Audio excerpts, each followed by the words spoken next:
Mientras la mayoría de los religiosos de la India se dedican a la meditación pacífica y a la búsqueda de la pureza espiritual, los agoríes se adentran en lo que más teme la sociedad.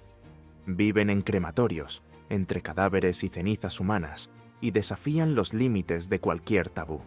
Comen carne humana cuando encuentran restos no incinerados y realizan rituales tántricos entre huesos y cenizas. Para ellos, no existe el concepto de limpio o impuro. Duermen junto a la muerte, beben de cráneos y desafían todo lo que conocemos como moralidad. Pero, ¿qué lleva a alguien a vivir así? ¿Quiénes son estos hombres que convierten los límites del horror en un camino espiritual? Hoy, Bello Mundo, te lleva a descubrir el universo de los Agoris, una secta que parece salida directamente de una pesadilla.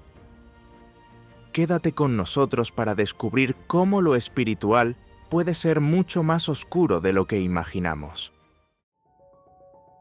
Número 1. La India espiritual. La India es como un universo dentro de un mismo país, donde tradición y modernidad chocan y se funden en un espectáculo constante de ideas, creencias y culturas.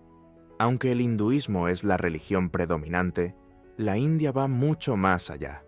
Alberga innumerables tradiciones, como el Islam, el cristianismo, el budismo, el sijismo, el jainismo e incluso sistemas de creencias más pequeños, pero igualmente vibrantes. Esta diversidad convierte al país en un auténtico mosaico de espiritualidad. Allí, la divinidad no solo se encuentra en los templos hindúes o en las mezquitas islámicas, se desborda por las calles, los mercados y los campos. En la India, la espiritualidad es una acción, un gesto, una presencia constante. En el hinduismo, por ejemplo, las creencias en el samsara, el ciclo interminable de renacimientos y la búsqueda del moksha, la liberación final, moldean prácticas y actitudes. En el Islam, el mes de Ramadán, las mezquitas y los rituales de duelo como Muharram aportan otra dimensión de fe intensa y colectiva. Este crisol de creencias hace que la India albergue desde los templos más grandiosos hasta prácticas y rituales que, a ojos ajenos, pueden parecer insólitos o incluso extraños. Es un lugar donde lo sagrado y lo cotidiano se encuentran a cada paso. Y es en este entorno rico y diverso donde tienen lugar rituales únicos, algunos fascinantes, otros no tanto. Número 2. Rituales. En este entorno de intensa devoción, surgen rituales que intrigan al mundo y a menudo desafían la lógica occidental. Un ejemplo curioso son las bodas en los árboles. En algunas regiones de la India, se cree que las mujeres nacidas bajo ciertas alineaciones astrológicas desfavorables pueden traer mala suerte a sus maridos. Para solucionarlo, se casan simbólicamente con un árbol. El ritual transfiere el mal augurio a la planta, que luego se corta, liberando a la mujer para un matrimonio real.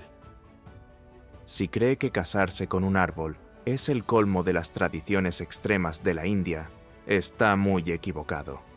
Este país rebosa de rituales que desafían toda lógica. Otro ejemplo impresionante es la autoflagelación durante Muharram, un ritual practicado por los musulmanes chiíes.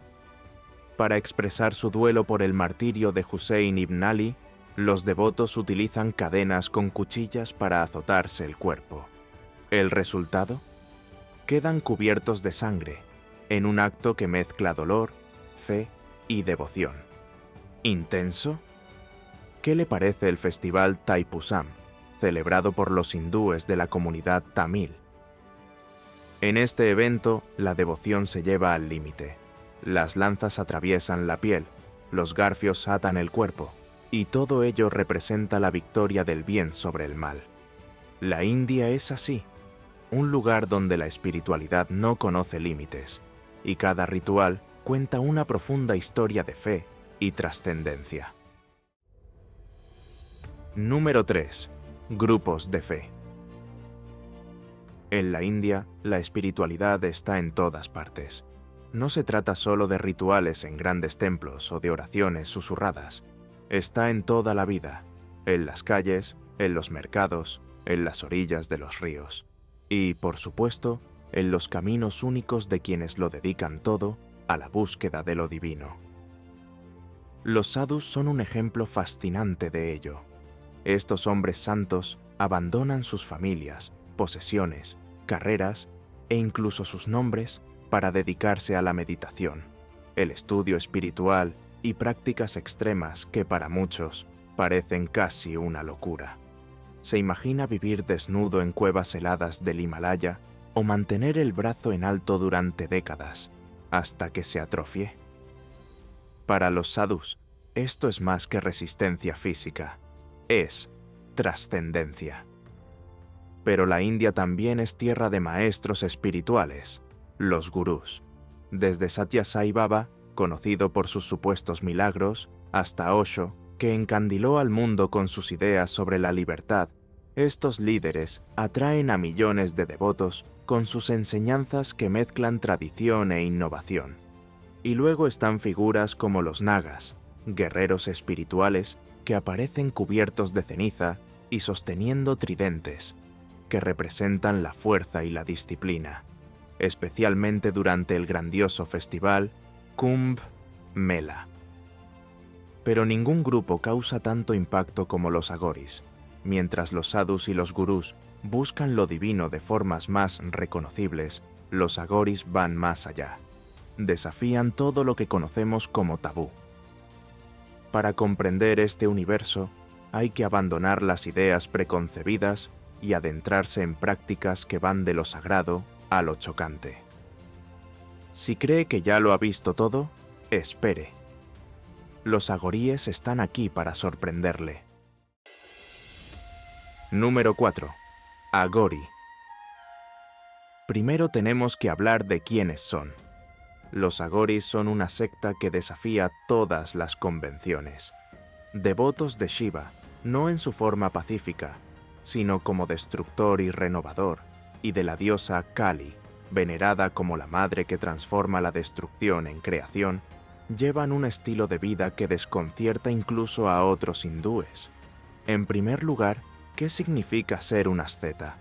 Son aquellos que deciden abandonar los placeres mundanos, riqueza, comodidad, lazos familiares, para perseguir un ideal espiritual más elevado.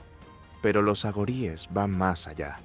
Aunque la mayoría buscan la pureza y evitan todo lo que les parece impuro o repulsivo, creen que esta distinción es una ilusión. Para ellos, lo puro y lo impuro no existen, porque todo en el mundo es una expresión de lo divino. Y aquí está el punto que los hace tan únicos y chocantes. Donde la mayoría de la gente ve tabú, ellos ven sagrado. Por eso viven en lugares como los ghats funerarios de Benarés, a orillas del río Ganges, donde se incineran los cadáveres. Para ellos, estos lugares no son macabros, sino santuarios. Estos lugares, donde los cuerpos son quemados y convertidos en cenizas, son un santuario para ellos. Allí encuentran lo que llaman materia prima sagrada, restos humanos, restos de cadáveres, basura, lo que mucha gente rechaza con repugnancia. Para ellos, todo esto forma parte de lo divino. No hay barreras entre lo sagrado y lo profano, solo existe la realidad única que ellos se dedican a comprender, de una forma que desafía todo lo que consideramos normal. Número 5. Historia.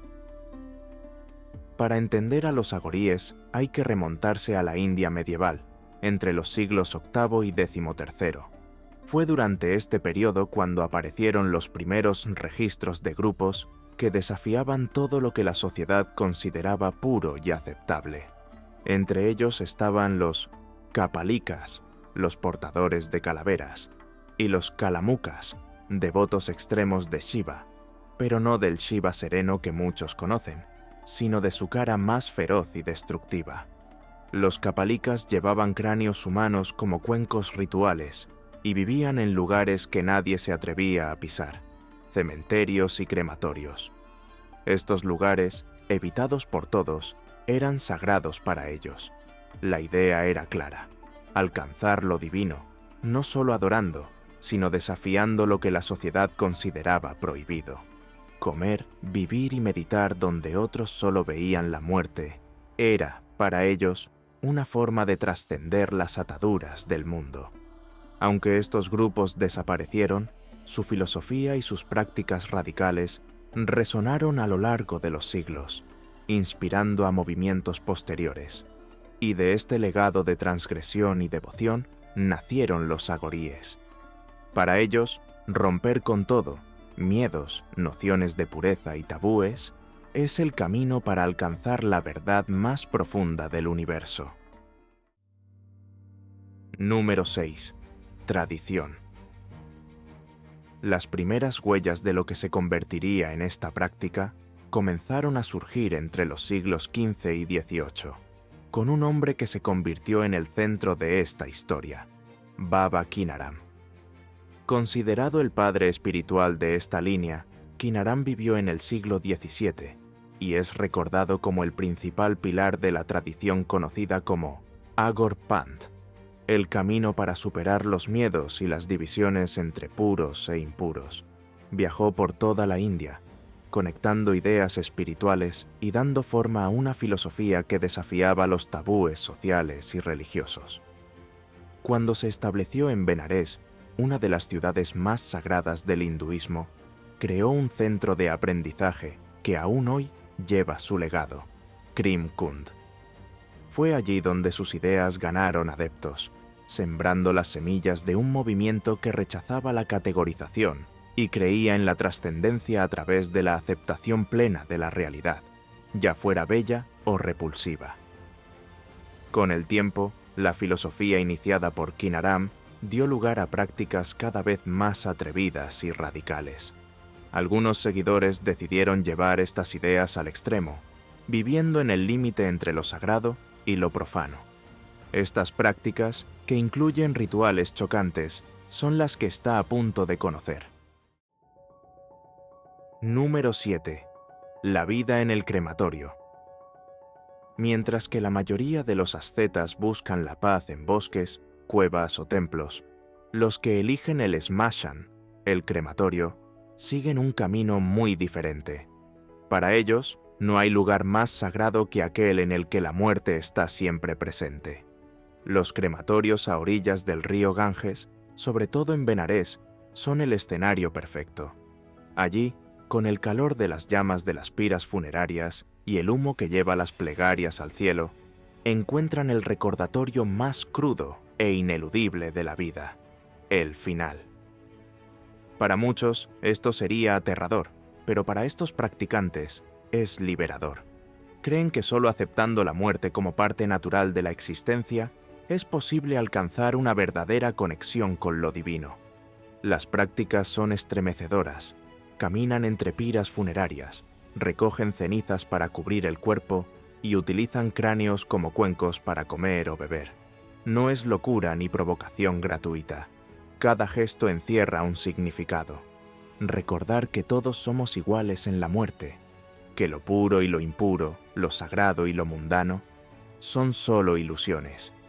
Cubrirse con cenizas humanas, por ejemplo, no es solo una excentricidad, es un poderoso símbolo de desapego, de aceptación de que, al final, todo vuelve al polvo.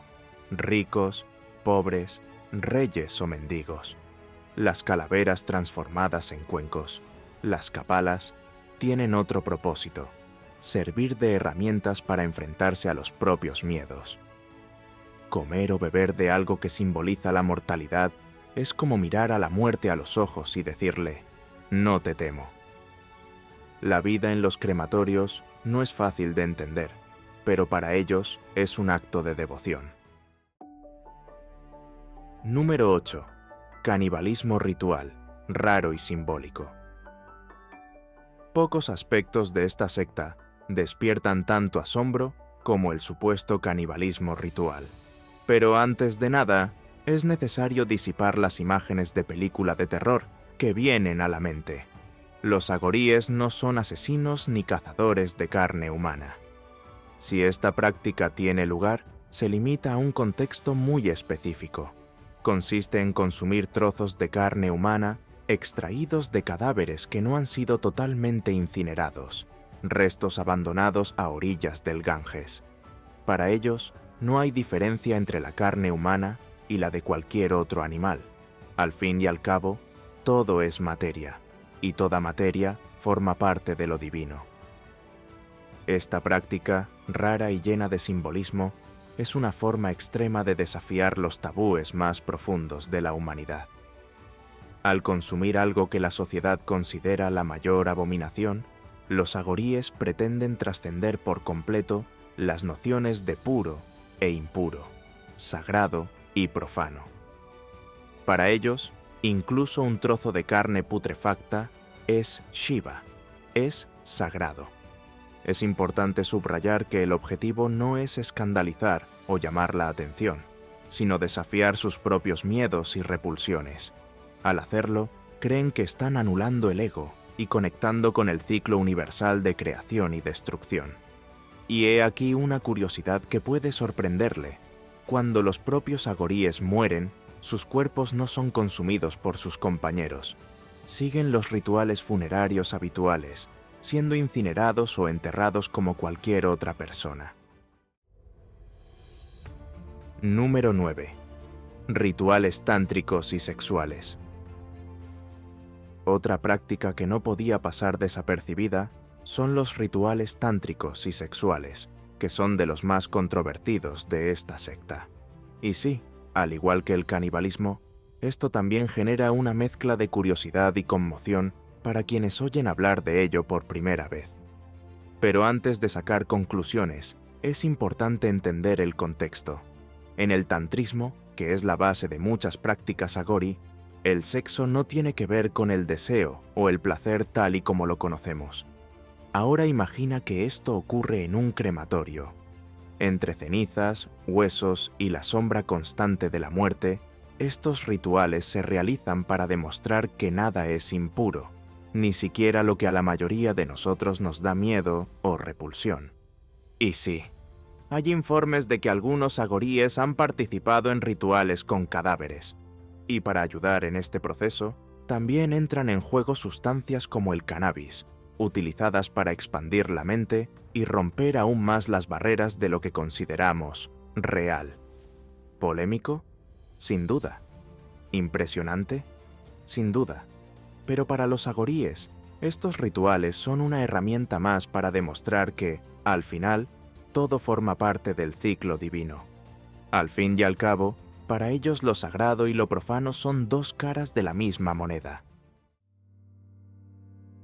Número 10. Jerarquía y organización. A diferencia de algunas conocidas órdenes hindúes, los agoríes no están muy bien organizados. La mayor parte del tiempo viven aislados y no confían fácilmente en los forasteros. Ni siquiera mantienen contacto con los miembros de su propia familia. La mayoría de los agoris proceden de las castas más bajas de la sociedad india. Tampoco siguen una estructura rígida o jerárquica como otras tradiciones religiosas. No existe un líder central ni un libro sagrado que sirva de guía universal. En su lugar, todo se transmite directamente de maestro a discípulo, mediante la convivencia y el aprendizaje oral. Este sistema, que evita las formalidades y la centralización, ha permitido que surjan diferentes interpretaciones y prácticas a lo largo del tiempo. Así, mientras algunos seguidores adoptan formas más indulgentes de la tradición, otros llevan las enseñanzas al extremo. A lo largo de los siglos, la India ha cambiado radicalmente, pero los agoríes se han adaptado sin perder del todo su esencia.